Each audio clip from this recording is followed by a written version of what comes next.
You just can't stop watching your phone. You always seem to pick it up for no reason, and as soon as you get a message, you're dashing towards it to see what it is. That is called a habit. Something you do so much it becomes automatic. We have good habits like going to the gym daily, but we also have some habits that are way worse. Most of you are aware of your bad habits and try to get rid of them, but never succeed. While on the other hand, some people can't get any good habits to stick. Most people have some simple tactics to getting rid of a bad habit, like replacing the bad habit with a good one. In some cases, this can be useful and actually get rid of that bad habit. But in most cases, as soon as you miss one day of doing that good habit, the bad one creeps in. To make and break a habit, we need to know how it gets created. Habits are behaviors that have been repeated enough for them to become automatic, and their ultimate goal is to conserve as much energy as possible. For this, I'll use a simple example. You walk into a dark room and you want to be able to see.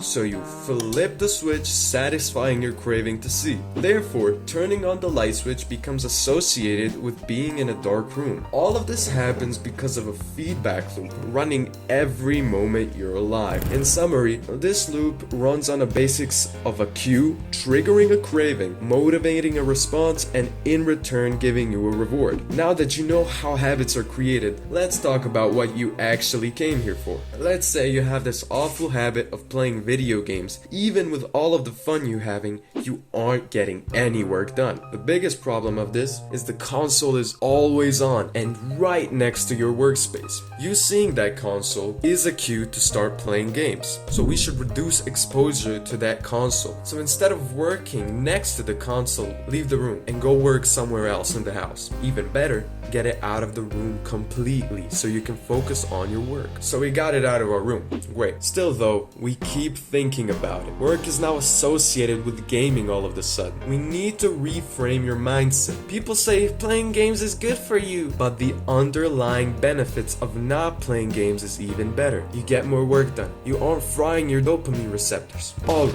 great. We got rid of the craving of wanting to play games. We found something that's better than playing games. Sometimes you get bored and go onto your happy time gaming console. You say to yourself, a little bit of gaming instead of work won't do much harm, right? Wrong! Your homework won't do itself. That gig you're doing won't either, and you're wasting time playing video games. But we can fix that easily by increasing the steps towards playing the games. So the next time you lie to yourself, the console will be unplugged and you'll be reminded that you have work to do. If that doesn't work, store it somewhere. Add even more steps to the point where you're too lazy to pick it up anymore. Now, what is the point of knowing how to break a bad habit without knowing a couple things about building a good one? It's practically a reversed version of breaking a habit. Starting it is the hardest part though, so we should use a method called habit stacking. An example of this is after coming home from work, get into your workout clothes as soon as you take off your work shoes, making the reward of taking your shoes off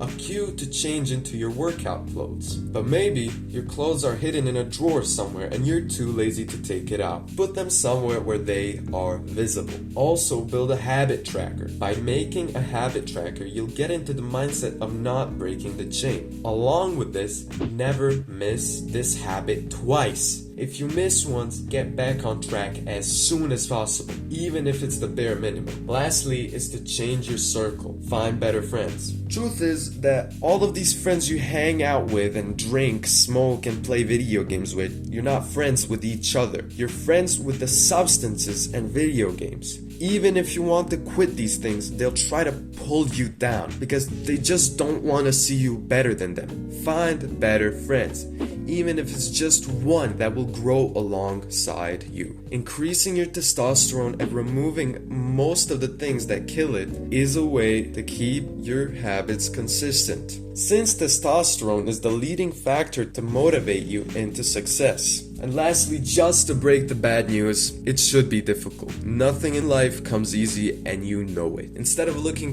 for comfort, you need to suffer. You need to bruise your mind. Every powerful man went through hard things, and that's the reason they are powerful. Do the hard work, especially when you don't feel like doing it. Your goals aren't gonna become reality unless you do them yourself. Stay clean, healthy, and powerful. Good luck.